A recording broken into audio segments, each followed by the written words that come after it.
YCP అధ్యక్షుడు జగన్ పై దాడి కేసులో నిందితుడు శ్రీనివాసరావు ఎన్ఐఏ కస్టడీ ముగిసింది. నిందితుడు శ్రీనివాసరావును విజయవాడ కోర్టులో ప్రవేశపెట్టారు. గత శనివారం శ్రీనివాసును తమ కస్టడీకి తీసుకున్న ఎన్ఐఏ అధికారులు వైజాగ్, హైదరాబాద్ తదితర ప్రాంతాల్లో విచారించారు. సానుభూతి కోసమే తాను ఈ దాడికి పాల్పడినట్లు, ఘటన వెనుక ఎలాంటి కుట్ర లేదన్నట్టు శ్రీనివాస్ విచారణలో వెల్లడించినట్టుగా సమాచారం. న్యాయవాది సమక్షంలో విచారించిన ఎన్ఐఏ అధికారులు మొత్తం ప్రక్రియను వీడియో తీశారు. విచారణలో నిందితుడు చెప్పిన విషయాలతో ఎన్ఐఏ అధికారులు కోర్టుకు కస్టడీ రిపోర్టును కూడా సమర్పించారు.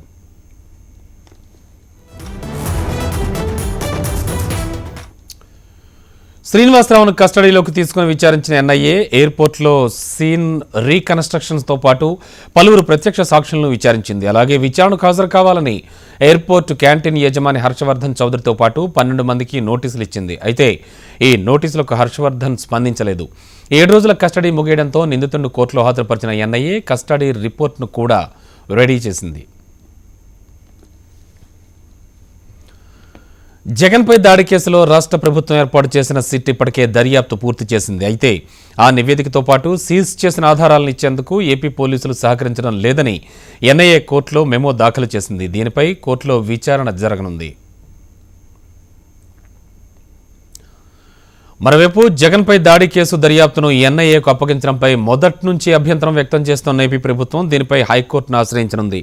కేసును అత్యవసరంగా విచారణ జరపాలని హౌస్ మోషన్ పిటిషన్ వేయనుంది. అయితే హైకోర్టుకు సంక్రాంతి సెలవులున్న కారణంగా సోమవారం విచారణకు వచ్చే అవకాశం ఉంది. అత్యవసర విచారణకు అనుమతినిస్తే శనివారమే విచారణ జరిగే అవకాశం ఉన్నట్టుగా చెబుతున్నారు. దీనిపై ఇప్పటికే పోలీసు ఉన్నతాధికారులు పిటిషన్ కూడా సిద్ధం చేసినట్లు తెలుస్తోంది.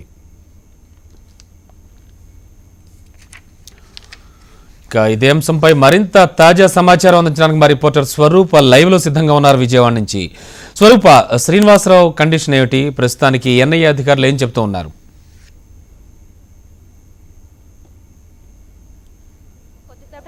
గవర్నమెంట్ హాస్పిటల్లో హెల్త్ చెకప్ చేసిన తర్వాత ఎన్ఐఏ కోర్టుకు తీసుకొచ్చారు. అయితే కొంచెంసేపు వాదించిన తర్వాత ఈ కేసును పక్కన పెట్టినట్టు తెలుస్తూ ఉంది. దానికి సంబంధించి కోర్టులో ప్రత్యక్ష సాక్షులుగా ఉన్నటువంటి లాయర్లు మన వద్ద ఉన్నారు. వాళ్ళని అడిగి మరిన్నో తెలుసు. సార్ చెప్పండి, ఏం జరిగింది అసలు కోర్టులో?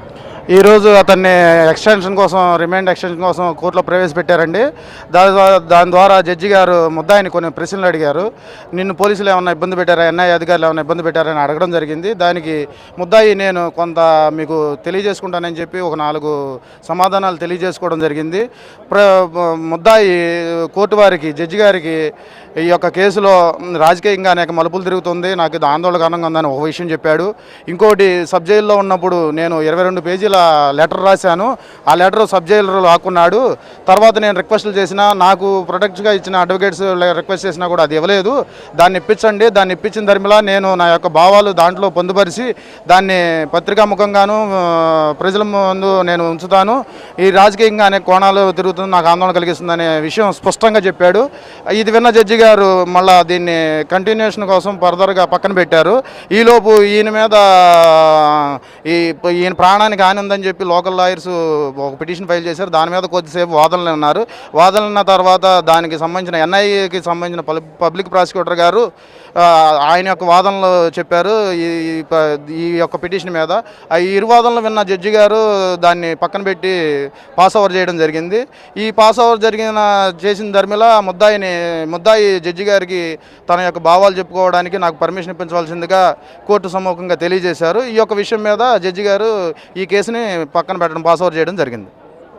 సార్ మీరు చెప్పండి, ఎన్ఐఏ అధికారులు ఏం చెప్తూ ఉన్నారు, ఇటు నిందితుడు శ్రీనివాస్ ఏం చెప్తూ ఉన్నారు?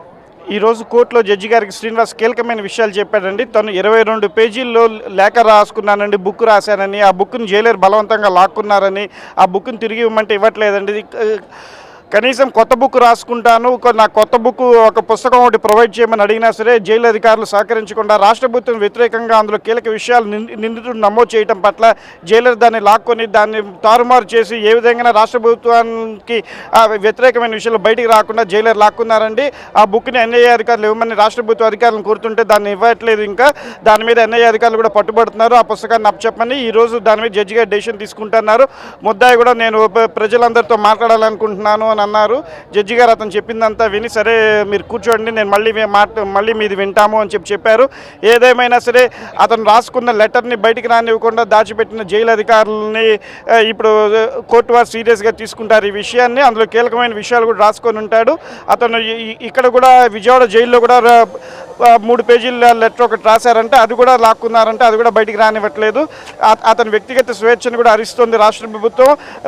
కీలకమైన వ్యక్తుల పేర్లు బయటికి రాకుండా ఉండటం కోసం రాష్ట్ర ప్రభుత్వం ఈ కేసులో ప్రతి విషయంలో తలదూర్చి సాక్షులకి మద్దతుగా ప్రత్యేక బృందాలను ఏర్పాటు చేసి సీనియర్ ఐఏఎస్ ఐపీఎస్ పర్యవేక్షణలో ఎన్ఐఏ ఎవరికైతే నోటీసులు ఇస్తుందో ఆ నోటీసులు ఇచ్చిన వాళ్ళందరికీ తర్ఫీదు ఇచ్చి వాళ్ళందరికీ బలంగా నిలిచి అసలు విషయాలు బయటికి రాకుండా చూస్తుంది.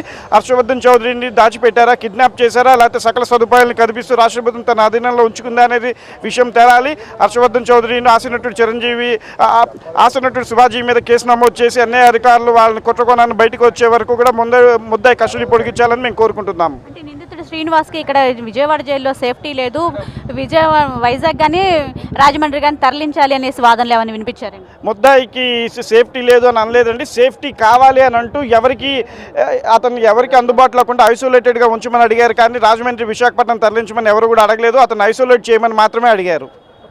రమణబాబు చూసుకున్నట్లయితే వాదనలు అయితే ఒక వాదనలు వినిపించాయి. మళ్ళీ నెక్స్ట్ లంచ్ తర్వాత మళ్ళీ ఒకసారి వాదనలు వినిపించే అవకాశం కూడా కనిపిస్తుంది. ప్రధానంగా చెప్పుకున్నట్లయితే వైజాగ్ జైల్లో ఏదైతే ఉందో 22 పేజీల్లో శ్రీనివాస్ రాసుకున్నటువంటి పుస్తకమే ప్రధానంగా కీలకంగా మారింది. అయితే ఆ పుస్తకాన్ని హ్యాండ్ ఓవర్ చేయాలని కూడా తెలుపుతూ ఉన్నారు. అయితే జైలర్ మాత్రం అందుకు నిరాకరిస్తూ ఉన్నారు. అలాగే విజయవాడ కోర్టులో జైల్లో కూడా 3 పేజీలకు సంబంధించి ఒక లెటర్ రాశారు, అది కూడా అందించాలని కూడా నిందితుడు కోరుతూ ఉన్నారు. అయితే దీనిపైన ఆ లెటర్స్ ఏవైతే ఉన్నాయో వస్తేనే ప్రధానంగా ఎందుకు దాడి చేశారు ఏంటి అనేది తెలుస్తుందని కూడా తెలియజేస్తున్నారు. అంతేకాకుండా శ్రీనివాస్ కూడా తన వాదనలో వినిపించారు. ఏంటంటే నేను మీడియాతో మాట్లాడేందుకు కూడా నాకు పర్మిషన్ ఇవ్వాలి అని కూడా వినిపించారు. వీటన్నిటిని సానుకూలంగా విన్నటువంటి జడ్జి లంచ్ తర్వాత వాయిదా వేసినట్టు మనకు తెలుస్తోంది రమణబాబు.